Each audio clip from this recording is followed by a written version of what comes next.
নামনি অসমত এতিয়া আমাৰ অসমীয়া মানুহবিলাক সংখ্যালঘিষ্ঠ হৈ গ'ল।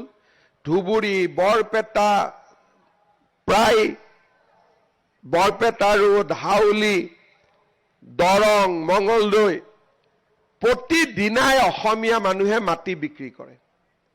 কিয় বিক্ৰী কৰে? ব্যৱসায়টো আমাৰ বাংলাদেশৰ পৰা অহা মানুহবিলাকে দখল কৰি ল'লে। আৰু ব্যৱসায় দখল কৰাৰ লগে লগে তেওঁলোকৰ হাতত টকা পইচা আহি পৰিল। আমাৰ মানুহে এতিয়া মাটি বিক্ৰী কৰে আৰু গুৱাহাটীলৈ গুচি আহে। যোৱা আজিৰ পৰা 3 দিন আগত এগৰাকী ছোৱালী মোক লগ কৰি ক'লে যে মামা মাটিৰ পাৰ্মিশ্যন এটা লাগে, আপুনি দিয়া নাই, মোৰ ফিজ দিব দিগদাৰ হৈছে। মই বোলো মা কি পাৰ্মিশ্যন? বোলে আমি মাটিটো বিক্ৰী কৰিব খোজো। ঘৰ ক'ত? বৰপেটাত। মই লগে লগে ক'লো মা তুমি নিশ্চয় এনেকুৱা মানুহকে বিক্ৰী কৰিবা? বোলে মামা হয় কথাটো। তাৰ মানে অসমীয়া মানুহে অকল ৰাজনৈতিক অধিকাৰ হেৰুওৱা নাই, মাটিবিলাকো অসমীয়া মানুহৰ হাতৰ পৰা গুচি গৈ আছে। তিনিচুকীয়া দুলীয়াজানতো আজিকালি আমি মাটিৰ পাৰ্মিশ্যন দিওঁতে কাক কোনে বিক্ৰী কৰিছে আমি চাওঁ। তিনিচুকীয়া দুলীয়াজানতো আজি এই ধৰণৰ মানুহবিলাকে বেছিকৈ মাটি কিনা আৰম্ভ কৰিছে। কাৰণ তেওঁলোকৰ হাতত অপৰ্যাপ্ত টকা আহিছে। গোলাঘাটৰ উৰিয়ান নগৰৰ এভিকশ্যনৰ সময়ত মই নিজে দেখিছোঁ গৈ হাজাৰ হাজাৰ তামোলৰ বাৰী, মালিক কোন? ধিং ৰূপহীৰ পৰা অহা কোনোবা এজন ব্যক্তি তাৰ মালিক। কিমান টকা উপাৰ্জন কৰিছিলে? ভাঙি নিদিয়াৰ আগলৈকে মাহত তেওঁলোকে বছৰত হিচাপ কৰিলে মিনিমাম 1 কোটি টকা তেওঁলোকে উপাৰ্জন কৰিছিলে। তেওঁলোকে কি কৰিলেহেঁতেন? লাহেকৈ সৰু পথাৰত 2 কঠা মাটি কিনিলেহেঁতেন, বৰপথাৰত কিনিলেহেঁতেন, গোলাঘাটলৈকে আহিলেহেঁতেন। আমাৰ অসমীয়া মানুহৰ হাতত টকা পইচা নথকাৰ সুযোগ লৈ আজি এছাম মানুহে অকল ৰাজনৈতিক আক্ৰমণ নহয়, আমাৰ ওপৰত অৰ্থনৈতিক আক্ৰমণ চলাইছে। গুৱাহাটীত হিন্দু মানুহে মাটি নিকিনেই, মাত্ৰ মাটি বিক্ৰী কৰে। গুৱাহাটীৰ ফ্লেটবিলাকতো হিন্দু মানুহৰ সংখ্যা কমি কমি গৈ আছে, অসমীয়া মানুহৰ সংখ্যাও কমি কমি গৈ আছে।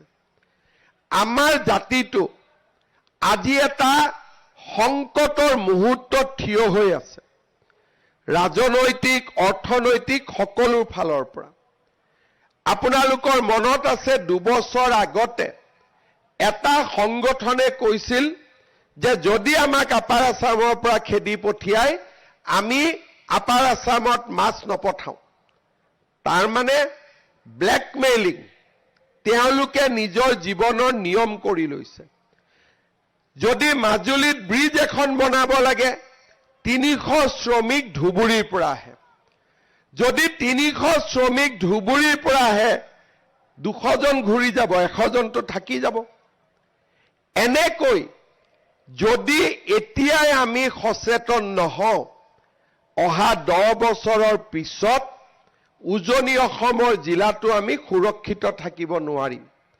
গোলাঘাটত আৰম্ভ হৈছিল, আমি এটা ডাঙৰ এভিকশ্যন কৰিব পাৰিলোঁ।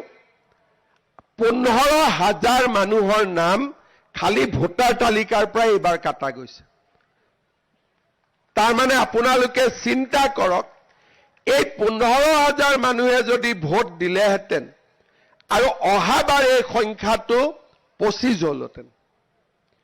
পৰিৱেশৰ লগত কোনো ৰাজনীতি কৰা মানুহে মানুহক সঁচা কথা নকয়, ভয় কৰে, কিজানি ক'ব মোক ধৰ্ম নিৰপেক্ষ নহয় বুলি কৈছে। অসমত বহু দিনৰ পিছত আমি সাহস কৰিছো যে কলাক কলা বুলি কম, বগাক বগা বুলি কম, আমি ভয় নকৰো। আমি অসমীয়াই অৰ্থনৈতিক শক্তিটোক আমি উভতাই আনিব লাগিব। আমাৰ যুৱক যুৱতীয়ে যেতিয়া কাম কৰিব তেতিয়া আমি অৰ্থনৈতিকভাৱে শক্তিশালী হ'ব পাৰিম আৰু অসমখনক আমি ৰক্ষা কৰিব পাৰিম। এভিকশ্যন, উচ্ছেদ এইবিলাক হ'ল পেইন কিলাৰ। আজি বিষ হৈছে, এটা পেইন কিলাৰ দিলোঁ, কিন্তু পাৰ্মানেণ্ট ট্ৰিটমেণ্ট নহয়। পাৰ্মানেণ্ট ট্ৰিটমেণ্ট হ'ল অসমীয়া যুৱক যুৱতীয়ে অৰ্থনৈতিকভাৱে আমি শক্তিশালী হ'ব লাগিব। মাটি বিক্ৰী কৰাটো প্ৰশ্নই নুঠে, নতুনকৈ মাটি কিনিব পৰা আমাৰ অৰ্থনৈতিক শক্তি হ'ব লাগিব।